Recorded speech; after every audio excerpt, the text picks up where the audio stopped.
आप देख रहे हैं खबर तो समझिए और आपके साथ मैं हूं विवेक। सबसे पहले बात कोचिंग सेंटर में कोहराम की करते हैं, साजिश की करते हैं।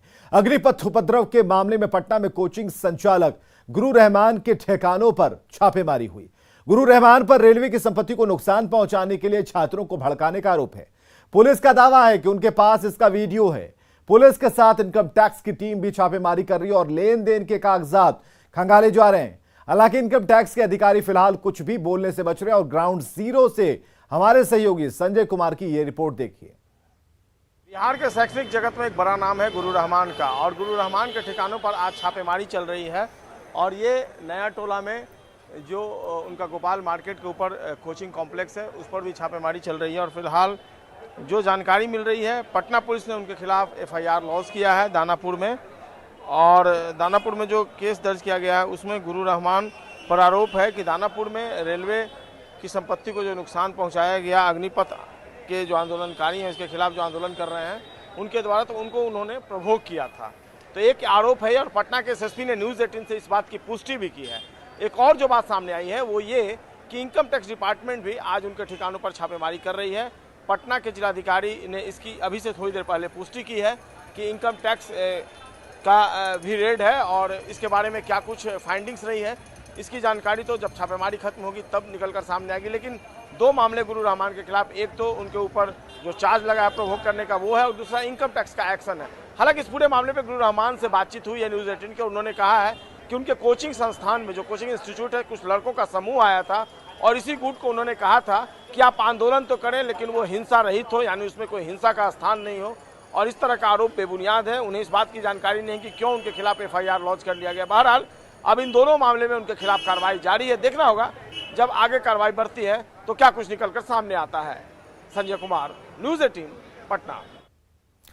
समझिए इस खबर को। 17 जून को एक वीडियो वायरल हुआ था। आरोप है कि गुरु रहमान ने अग्निपथ योजना के खिलाफ छात्रों को भड़काया था। गुरु रहमान ने ट्रेन रोकने के लिए और उग्र प्रदर्शन के लिए छात्रों को उकसाया। गुरु रहमान पटना में कोचिंग चलाते हैं। 1994 से गुरु रहमान कोचिंग चला रहे हैं और पटना के जाने माने कोचिंग संचालक हैं गुरु रहमान। आगे बढ़ते हैं। 14 जून को अग्निपथ योजना लॉन्च की गई थी। उसके अगले ही दिन विरोध की ऐसी चिंगारी भड़की कि पूरी व्यवस्था बौनी नजर आने लगी और सबसे ज्यादा विरोध बिहार में ही देखने को मिला। सवाल है कि इतने विरोध को हवा कौन दे रहा था? हिंसा की जो स्क्रिप्ट थी उसे कहां लिखा गया? 6 दिन बाद अब तस्वीरें सामने आने लगी और इस हिंसा में कोचिंग सेंटर्स की भूमिका पर सवाल खड़े हो रहे हैं। जांच की जद में पटना के गुरु रहमान भी चपेट में आए हैं। क्या कोचिंग सेंटरों में रची गई थी कोहराम के स्क्रिप्ट?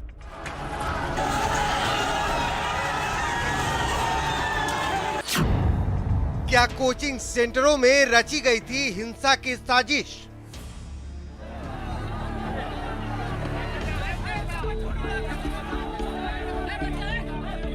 अग्निपथ के विरोध के नाम पर 4 दिनों तक तांडव मचाया गया। अग्निपथ पर अफवाह की आग ऐसी भड़की कि पूरी व्यवस्था बेदम हो गई। 10 से ज्यादा ट्रेनों को फूंक दिया गया। गाड़ियों और सरकारी संपत्तियों को भी नुकसान पहुंचाया गया। अग्निपथ योजना की आड़ में ऐसा तमाशा बनाया गया कि तंत्र हांफने लगा। सवाल अब तक खड़ा है कि आखिर इस घटना को कौन कंट्रोल कर रहा था? आखिर कहां से इस उपद्रव की साजिश रची जा रही थी? यूपी से लेकर बिहार तक इन सवालों के जवाब तलाशी जा रहे हैं। पुलिस को कई वीडियो, फोटो और दस्तावेज मिले हैं जिसमें शक की सुई अब कोचिंग सेंटरों की तरफ जाती हुई दिख रही है। इसी कड़ी में चर्चित कोचिंग संचालक गुरु रहमान के ठिकानों पर पटना पुलिस ने छापा मारा। गुरु रहमान के खिलाफ दानापुर में FIR दर्ज कराई गई थी। गुरु रहमान पर छात्रों को भड़काने का आरोप है। जो जानकारी मिली है और पटना के SSP ने न्यूज़ 18 को जो जानकारी दी है उसके अनुसार एक वीडियो मिला है पटना पुलिस को और इस वीडियो में गुरु रहमान जो अग्निपथ आंदोलन के आंदोलनकारी हैं उनको भड़काते हुए नजर आ रहे हैं, ऐसा दावा है पटना पुलिस का। पटना के SSP ने कहा कि इसी मामले को लेकर उनके खिलाफ दानापुर थाने में FIR लॉन्च करवाया गया है और उनकी गिरफ्तारी सुनिश्चित करवाई जाएगी। अब देखना होगा इस पूरे मामले में आगे क्या कार्रवाई होती है। लेकिन गुरु रहमान ने इस पूरे मामले को लेकर न्यूज़ 18 से बात की है। उनका कहना है कि उन पर लगाए गए आरोप बेबुनियाद हैं, क्योंकि उन्होंने किसी को प्रवोक नहीं किया किसी भी आंदोलन के लिए। हाँ, उनके पास छात्रों का एक गुट उनके कोचिंग संस्थान में पहुंचा था और यह कोचिंग संस्थान गोपाल मार्केट नया टोला में है। उपद्रवियों ने जमकर उत्पात मचाया था। रेलवे स्टेशन के कई कमरों में आग लगा दी थी। स्टेशन के पास खड़ी कई गाड़ियों को भी फूंक दिया था। इस हिंसा के बाद न्यूज़ 18 के कैमरे पर 18 जून को ही पटना के डीएम चंद्रशेखर सिंह ने कोचिंग सेंटरों में साजिश का इशारा किया था। वीडियो फुटेज है, वीडियो कैमरा भी लगाया गया था, वो भी है, और सीसीटीवी फुटेज भी कुछ है हम लोगों के पास जो सुरक्षित है, उपलब्ध है। उनके आधार पर हम लोग पहचान कर रहे हैं और कोचिंग वालों की भी भूमिका इसमें सामने आई है। जो मसौड़ी में कोचिंग चलाते हैं उन लोग 300 साढ़े 300 की संख्या में 2 कोचिंग में पता चला कि इकट्ठा किया गया, उनकी ब्रीफिंग की गई और उसके बाद चौराहे पर लाया गया और वहाँ फिर पत्थरबाजी शुरू हो गई। जाहिर है अब उपद्रवियों की खैर नहीं। बिहार में अग्निपथ के खिलाफ हुई हिंसा पर अब तक 897 लोगों की गिरफ्तारी हो चुकी है, जबकि 159 एफआईआर दर्ज किए जा चुके हैं। पटना से न्यूज़ 18 के लिए संजय कुमार की रिपोर्ट। खबर समझिए कि अग्निपथ के विरोध को लेकर अब तक क्या क्या हुआ है। 14 जून को अग्निपथ योजना लागू की गई थी और अग्निपथ में 4 साल तक की सेवा का प्रावधान है। सेना को आधुनिक और युवा बनाने का ये कंसेप्ट है, लेकिन 15 जून से अग्निपथ का विरोध शुरू हो गया। बिहार, उत्तर प्रदेश समेत देश के कई हिस्सों में हिंसा हुई। विरोध के नाम पर 60 से ज्यादा जिलों से हिंसा की खबरें आई। अब धीरे धीरे उपद्रवियों की पहचान की जा रही है। सिर्फ बिहार में अब तक 922 लोगों की गिरफ्तारी हुई है और अब तक 161 एफआईआर दर्ज किए जा चुके हैं। आगे बढ़ते हैं। अग्निपथ योजना को लेकर उपद्रवी पिछले 5 दिन से आग से खेल रहे हैं। अब इस पर सियासत पुरजोर होने लगी। नेता सड़क पर उतरकर कानून को नहीं तोड़ रहे, लेकिन उनके बोल में ही शब्दों की वो चिनगारी है जिसमें राजनीति की शुचिता और मर्यादा झुलस रही है। हम बात कर रहे हैं कांग्रेस नेता सुबोधकांत सहाय की, जिन्होंने पीएम मोदी को लेकर विवादित टिप्पणी की है।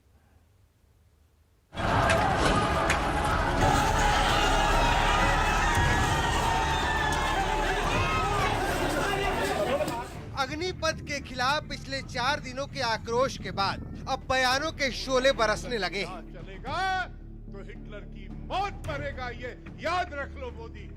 अग्निपथ के आक्रोश की आंच पर अब सियासी रोटियां सेकी जा रही हैं। इसी कड़ी में अग्निपथ के खिलाफ कांग्रेस नेताओं ने दिल्ली के जंतर मंतर पर मजमा लगाया था, जहां कांग्रेस नेता सुबोधकांत सहाय ने पीएम मोदी को लेकर एक ऐसा बयान दे दिया जिसने भाषाई मर्यादा की सारी हदें पार कर दी। मौत मरेगा, ये याद रख लो मोदी। सुनिए क्या कहा है सुबोधकांत सहाय ने।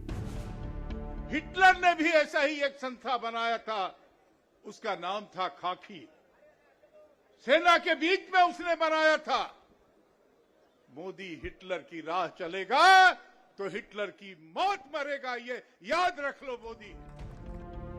सुना आपने, साफ तौर पर सुबोधकांत सहाय ने पीएम मोदी का नाम लिया, लेकिन जब बयान पर बवाल हुआ, कांग्रेस की किरकिरी होने लगी, सुबोधकांत सहाय अपने ही बयानों के चक्रव्यूह में फंसने लगे, तो उन्होंने सफाई तो दी, लेकिन उसमें झूठ का पुट भी डाल दिया। दोनों बयान एक साथ सुनिए। हिटलर ने भी ऐसा ही एक संस्था बनाया था, उसका नाम था खाकी। सेना के बीच में उसने बनाया था। मोदी हिटलर की राह चलेगा तो हिटलर की मौत मरेगा, ये याद रख लो मोदी। लेकिन आपने तुलना, मोदी की तुलना सीधे हिटलर से की है कि जो हिटलर की चाल चलेगा, हिटलर, हाँ, जो हिटलर, जो कहा है हमने, किसी का नाम नहीं है। जो ये एक नारा है, ये एक कहावत है। दरअसल 2 दिन पहले शनिवार को ही कांग्रेस के जामताड़ा विधायक इरफान अंसारी ने भी अग्निपथ की आड़ में लोकतंत्र को लथपथ करने वाला बयान दिया था। वो भी सुनिए। देश होगा खून से लथपथ, लेकिन ये अग्निपथ हम नहीं होना चाहिए। मैं कहना चाहता हूँ, देश होगा खून से लथपथ, लेकिन ये अग्निपथ हम नहीं होना चाहिए। मैं कहना चाहता हूँ 14 जून के बाद अग्निपथ के खिलाफ उबला बवाल अब शांत पड़ने लगा है। भारत बंद के दौरान भी फिजाओं में शांति है, लेकिन कांग्रेस अग्निवीरों के भविष्य के नाम पर अपना भविष्य संवारने की फिराक में है। न्यूज़ 18 के लिए दिल्ली से मितेश कुमार के साथ ब्यूरो रिपोर्ट। अब आप सुबोधकांत सहाय के बयान के मायने को समझिए। सुबोधकांत ने पीएम मोदी को हिटलर कहा। हिटलर का सीधा अर्थ तानाशाह से है। प्रधानमंत्री मोदी सबसे बड़े लोकतांत्रिक देश के पीएम हैं और पीएम मोदी एक चुने हुए सर्वमान्य नेता हैं। कांग्रेस पीएम का नाम लेकर सियासत करती है और यह कोई पहला मौका नहीं है जब कांग्रेस नेताओं ने पीएम के खिलाफ आपत्तिजनक बयान दिया। 27 नवंबर 2019 को सुबोधकांत ने ही पीएम को मदारी कहा था। 10 जनवरी 2019 को सुशील कुमार शिंदे ने पीएम मोदी को हिटलर तानाशाह कहा था। 4 नवंबर 2018 को मल्लिकार्जुन खड़गे ने पीएम मोदी को हिटलर कहा था। 15 अक्टूबर 2019 को राहुल गांधी ने पीएम मोदी को जेबकतरा कहा था। 12 दिसंबर 2020 को रणदीप सुरजेवाला ने पीएम मोदी को इतिहास का सबसे क्रूर पीएम बताया। 13 फरवरी 2020 को पीएल पुनिया ने पीएम की तुलना गोडसे से की। 14 जनवरी 2021 को मणिशंकर अय्यर ने पीएम को कातिल कहा था। 7 जनवरी 2020 को तरुण गोगोई ने पीएम को हिंदू जिन्ना कहा था। 18 दिसंबर 2019 को दिग्विजय सिंह ने पीएम की तुलना जनरल डायर से की थी। 20 अक्टूबर 2018 को राहुल गांधी ने पीएम को चौकीदार चोर कहा था। चलिए आगे बढ़ते हैं। केंद्र सरकार की अग्निपथ योजना के विरोध में विपक्षी दलों ने भारत बंद बुलाया, लेकिन इस बंद को पब्लिक का कोई सपोर्ट नहीं मिला, कोई प्रॉपर रिस्पांस नहीं मिला। पूरी रिपोर्ट देखिए।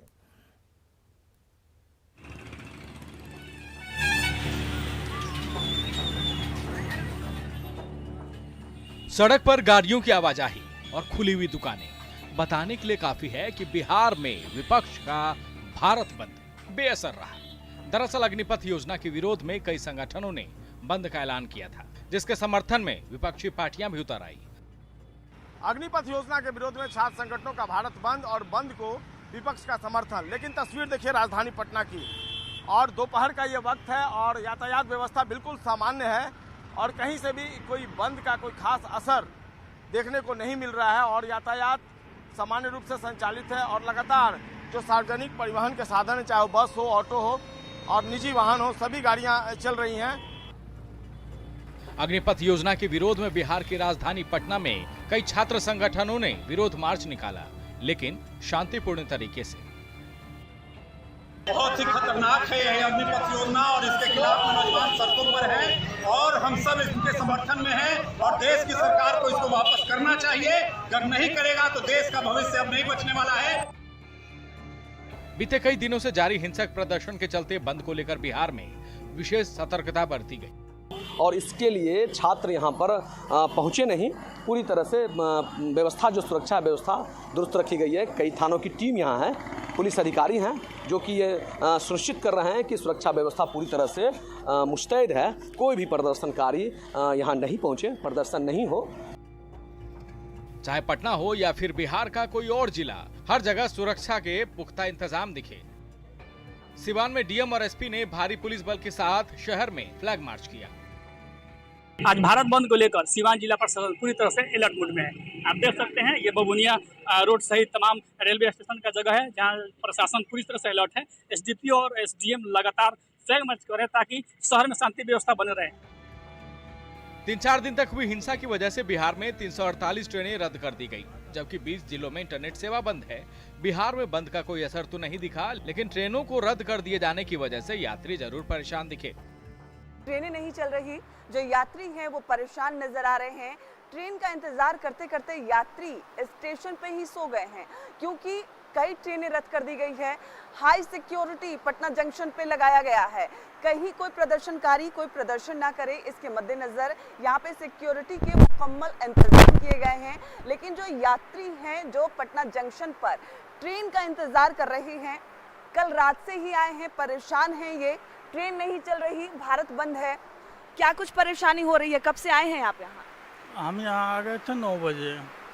अब ट्रेन भारत बंद होने की वजह से हमें आना पड़ा जल्दी। अभी गाड़ी हमारा 10:30 बजे है और हम रात से यहाँ आकर के बैठे हुए हैं। कुल मिलाकर कहें तो छात्रों के गुस्से को भुनाने की कोशिश में विपक्ष ने बंद का समर्थन तो कर दिया, लेकिन पब्लिक का समर्थन नहीं मिला। न्यूज़ 18 के लिए पटना से संजय कुमार, विनीता मिश्रा, धर्मेंद्र कुमार और सिवान से मृत्युंजय के साथ ब्यूरो रिपोर्ट। अग्निपथ योजना के विरोध में कई दिनों तक बिहार जलता रहा, खून तोड़फोड़ हुई, अगजनी हुई। अब प्रशासन उन सभी उपद्रवियों पर कार्रवाई में जुटा है।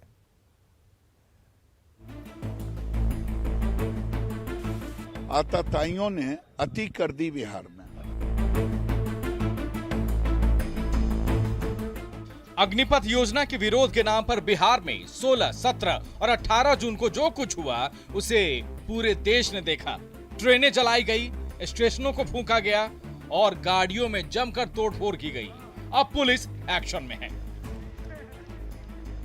पटना पुलिस ने हंगामा करने वाले 40 उपद्रवियों का पोस्टर जारी किया है। पालीगंज में 3 दिन पहले उपद्रवियों ने कई गाड़ियों को आग के हवाले कर दिया था। पालीगंज के एएसपी ने 40 उपद्रवियों का फोटो जारी किया है जिन्होंने उस दिन खूब उत्पात मचाया था।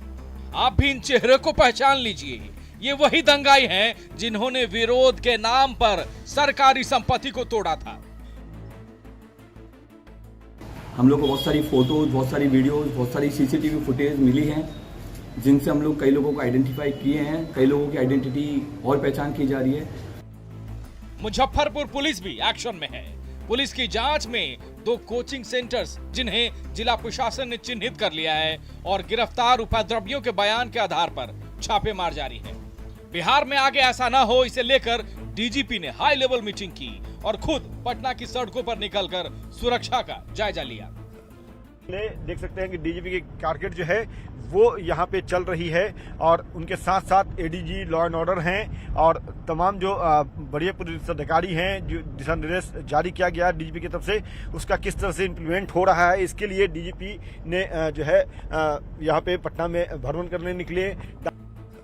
सुरक्षा के मद्देनजर पूरे राज्य में अर्धसैनिक बलों की 15 कंपनियां और बिहार सशस्त्र पुलिस बल की 35 कंपनियों के साथ जिला पुलिस को तैनात किया गया है।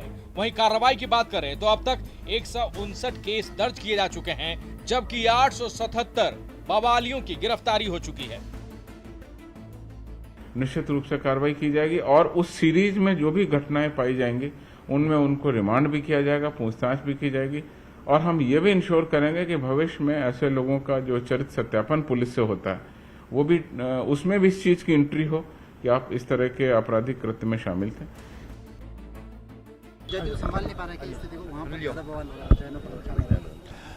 मैं ये नहीं कहूंगा, लेकिन ये जरूर कहूंगा आतताइयों ने अति कर दी बिहार में।